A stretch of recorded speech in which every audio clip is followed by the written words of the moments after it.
everybody, and welcome back again to Failed Author, another Battlefield 3 video. You know it's Friday. Follow along again if you're new to the channel. We are posting Battlefield 3 or classic Call of Duty videos on Friday. I'm trying to run a bunch of Battlefield 3 clips while I still have them, archiving the game in a playlist that is found on the Failed Authors page. We do a tier list every Tuesday, random shorts throughout the week or whenever I film them, right? Just simple shenanigans, harmless stuff. Well, we're talking about one of the big guns today. This here, okay, this is the one that would make your rage quit right here. The AEK,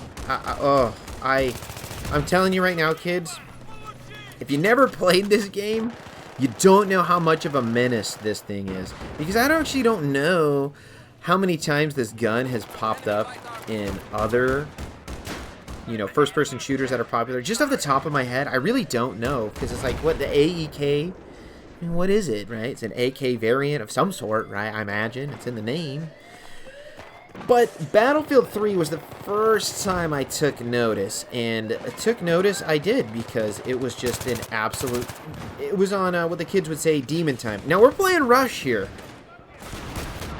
Not a game that you could find a lot back in the day. And we're talking about, you know, the last bit of the game, okay?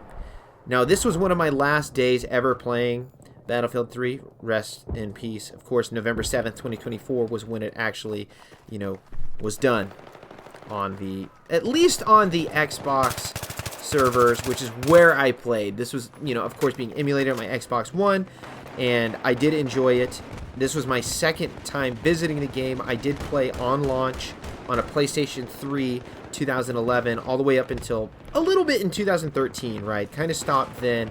2013 really was not that I even liked the multiplayer that much, but I was playing Black Ops 2. Black Ops 2. Really liked the zombies mode, which I think I need to talk more on this channel about zombies, because me and my friend, the legend, the trainers from Lavender, he peep the deets. I think I have that channel linked in my bio, but really check out the Instagram, Trainers from Lavender. He does great Pokemon rip and ships and Pokemon content, so if you're interested, check it out. But we really were convinced back in the day, if we could record as easily as you can now, or even just like Twitch stream it, we were convinced, because we were pretty astute zombies players, that we would have been big time, in the big time. You know, we would have had the hundreds of thousand, you know, followers. I don't know if that's true, of course, but we were at least convincing ourselves, because we were actually, and I mean decent.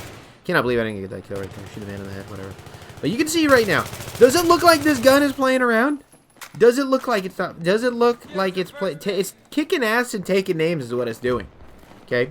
And, you know, of course I died right after I said that, but that's just first-person shooter timing. That's not me, okay? You can't put the blame on me for that. I'm only human after all, right? And you can't put the blame on me. We're being silly here. I do love this map, Scene Crossing. I reference it in... It should be uploaded. It's either before or after this. I have some queued up. But I have some Scar H gameplay. Yes, the Scar H. Who doesn't love the Scar H? Scar H is very good. So many people dead here. It's actually frightening. It's not good times. It's very bad times. But look at us actually being the medic and doing the dang job. Sometimes you get too distracted in this game to efficiently be the medic, or whatever your class setup is, right? Because, you know, your life is in danger, and that it causes some problems. Right there, see that G18? Talk about overpowered, man. Oh man, it's been a meme since Modern Warfare 2 2009 though. Like when that gun or the Raffica, both in this game, right? The M93 are in this game. When you have the pocket machine guns, it's just crazy because of how. I mean, they're a secondary that can completely function as a primary. Now, somebody would like say, oh, the 44 Magnum or the Deagle, they're so strong, they're overpowered. And I would argue, no, like not even remotely close. And let's talk about why. Well, because for one, like let's take the 44 Magnum, for example. In Battlefield 3, I would say it's probably the second or third. I would say it's tied for second. It's tied for second best secondary in the entire game, right? The G18 being number one. And oh my gosh, I cannot believe this sequence of events here. It's so funny to me, dude. It is so funny to me. Like, look at us. What are we doing here? Like, we straight are in shenanigans mode. But why the 44 Magnum cannot be considered overpowered is because, A, you get 6 shots, the fire rate is slow, and the reload time is trash. How are you going to compare that to the G18, which effectively is a, what, 800 round per second machine gun that you carry in your pocket with 21 rounds when it's fully loaded? That's nuts. That's nuts. It kills in like 4 or 5 rounds. Maybe 5. Let's give it the, and mind you, it shoots too fast that bursting it out, like trying to get it exactly at 5, not really going to work out here.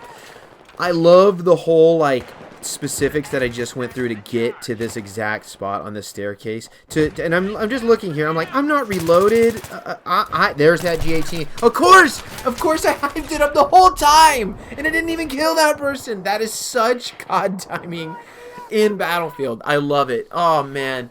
I'm telling you right now, I play Battlefield 4. It's just not the same.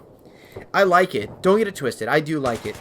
They really, you can see the like shift towards a faster paced Call of Duty gameplay in Battlefield 4. I mean, it's not like the biggest drastic change ever, right? But it's there, and you can tell, and it just stinks because this game was so unique when it came out. I mean, seriously, like, look at the hardware that this ran on, and I just can't believe how impressive it is. 2025, and I look at this game and I think to myself, like, man, did this game like look so impressive for the time, and it held up ever since, and that's really cool. See, like, I love this locale in St. Crossing, and I mentioned it in the Scar Age video. Mind you, we're just playing Vanilla Rush because when the game was really towards the end, right? Like, I don't want to say, like, I don't have the exact figure, but let's say around like 3-4, a month or so before the game was, on the way out, November 7th. They turned off and didn't make it so you could do the premium servers, right? Premium. And so everyone was just using vanilla dice servers, which means, no crazy ticket counts. Which, on one hand, I was okay with. Because, oh my god, like, you would hop into a, 200-300 time, ticket conquest. And I'm like, oh my gosh, this is going to be like an hour and a half, some of these games. Or like a 400 ticket TDM. It's like an hour. And it's cool. Like, you can go and find my 870 TDM video. I get over 100 kills on a 400 kill TDM. We got a fourth of the board. That's pretty dope. The problem is, like, again, it's like, I don't play video games like a ton. I just don't. Like, I play like maybe a couple hours a week. On God, I find myself playing mobile games more, which isn't saying much because at this point, I'm just checking Pokemon Go for shiny checks, or I'm playing Dokkan Battle if you are a Dragon Ball Z fan, and I'm just grinding stones up for the anniversary and the big celebrations. I just don't want to do it anymore. I don't have it in me, guys. It's not fun when they, like, the word grind, it's not like a endearing term. Like, you can say it like when I'm on my grind time because you're like trying to, hype yourself up or get you there, but like, at this point, like, I don't want to be on my grind time playing a game. I want to enjoy it. And I will say, the last few days I played Battlefield 3, I had to be on my grind time because I was trying to record as much content with as many weapons as possible because I knew that it was on its way out and, like, it wasn't coming back.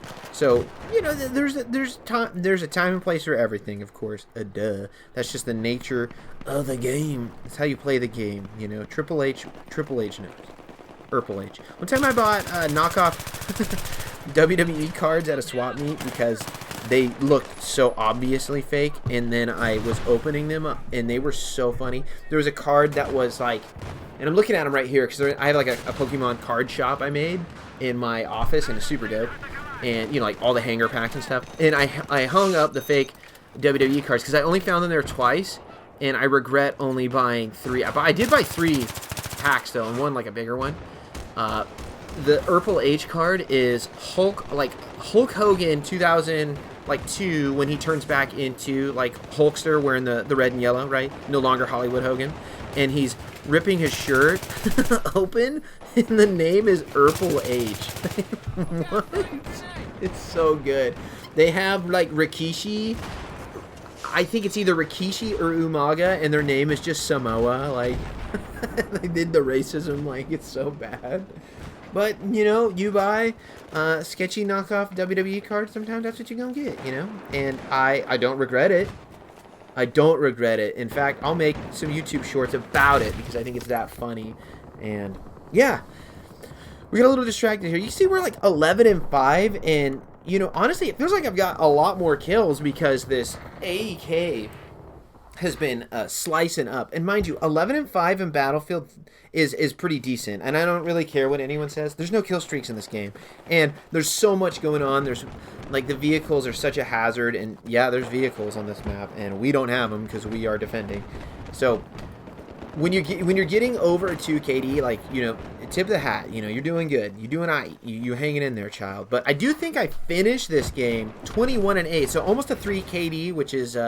looks at wrist watch. Very good. It's very good.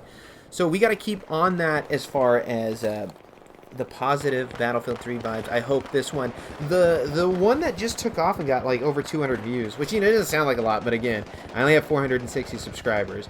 Let's be real. I don't know how many are active, let alone I've gotten so many from random YouTube shorts. I doubt they ever visit the channel. Hardly ever, right?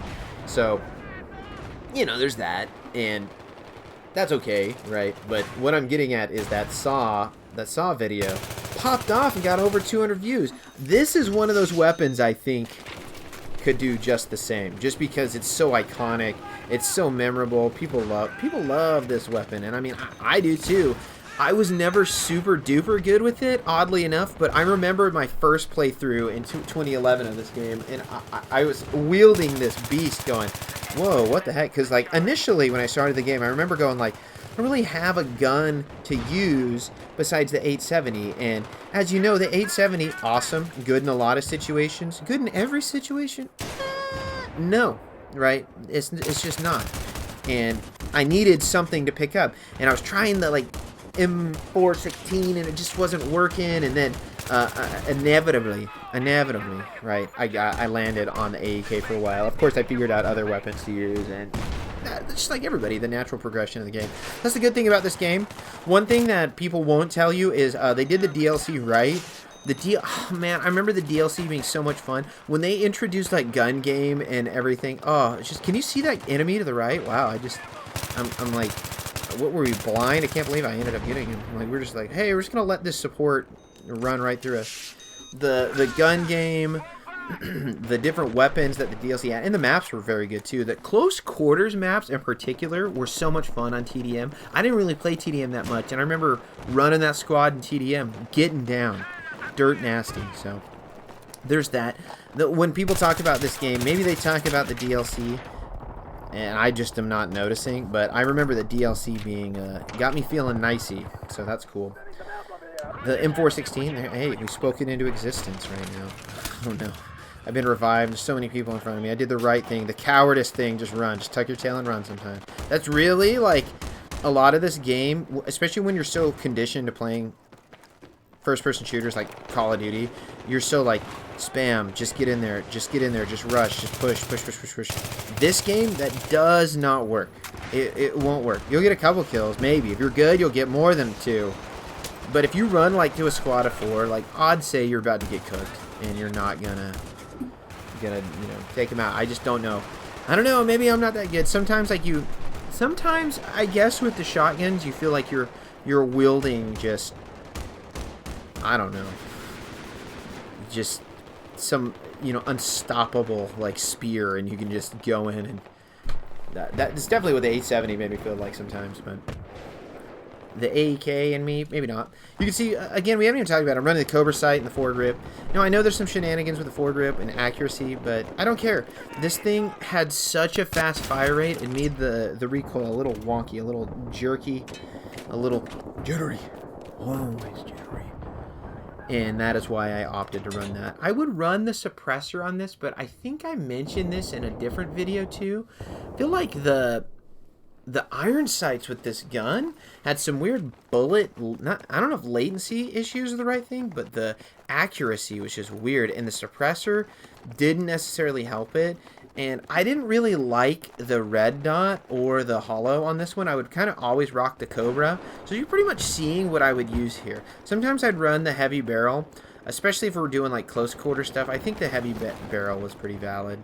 So that's that. I don't know. I didn't really see my setup. I don't think I clicked to it in this video. So I don't know if I'm running the heavy barrel right now. I mean, odds are going to say I probably am. I don't know. Maybe check the recoil. Like, it's tough because we have a foregrip, but you can still tell when you have the heavy barrel. Sometimes it's like straight shenanigans. What's fun is I actually don't know the outcome of this. I have a sinking feeling that we're not going to win just off the sheer fact that we've been... well, we lost that last point, and I really thought, well, if we're going to win, we're going to hold the bridge right here. Felt like we had the numbers, and then, of course, it just didn't work out, and that's okay, too. The AEK is also one of those guns that I didn't realize, and just because, you know, you don't pay attention to these things in the moment, unless you're, like, an uber-duper fan, which, you know, some of us are. I obviously wasn't a mega fan, but at the time, like, I didn't get a PS4 till 2014, and Battlefield 3 launched 2013 on the PS4, right? So I didn't realize how close the development cycle was with Battlefield 3, right? It's like 2 years apart.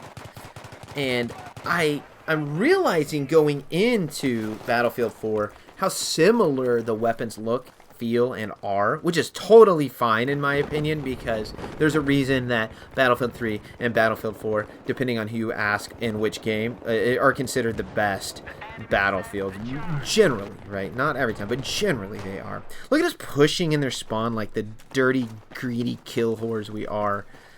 And of course they're planning the objective. I'm speaking into existence, okay? But there's only 22 tickets left. That's really not that many.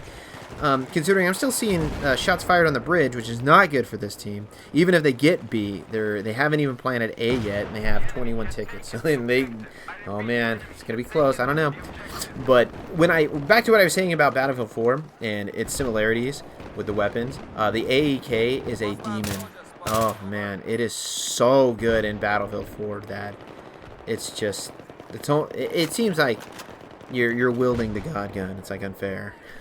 Of course, I'm not good with it, so, you know, don't take my advice for it. You know, just take the community's experience, right? And I think we're gonna do it. I think I'm gonna call right now. I think we're gonna win. I am spamming. Got him though. The spam paid off. 12 tickets left. I'm seeing a rocket shot. I can see us still pushing into their spawn, which tells me either we're just being dirty, grubby kill whores, or we have the confidence that we're just gonna take them out right now. And they're not going to plant. And even if they plant, we can defend. I mean, wow, that is a lot of people on that bridge. So it just seems to me that we're going to win just off the sheer fact that I don't think they can get to where they can be to plan without losing 8 more tickets. Which it seems to me that's going to be the scenario here. You got like 4 or 5 people on the bridge. It looks like it's pretty well defended. And we have this one down. So if there's any new spawns coming that way, I'm thinking we can handle it, which is good. But again, just to remind you, I'm the failed author. Tier List Tuesday, always going to be some sort of random classic video game or some cartoon that I like. Again, I'm like a younger millennial, so there's that. You know, temper your expectations and my accuracy, apparently. Battlefield video every Friday. Okay, I'm going to leave it here. There's about 40-ish seconds left. It looks like we do secure the W, 21-8. I'm the failed author. Have a great rest of your day.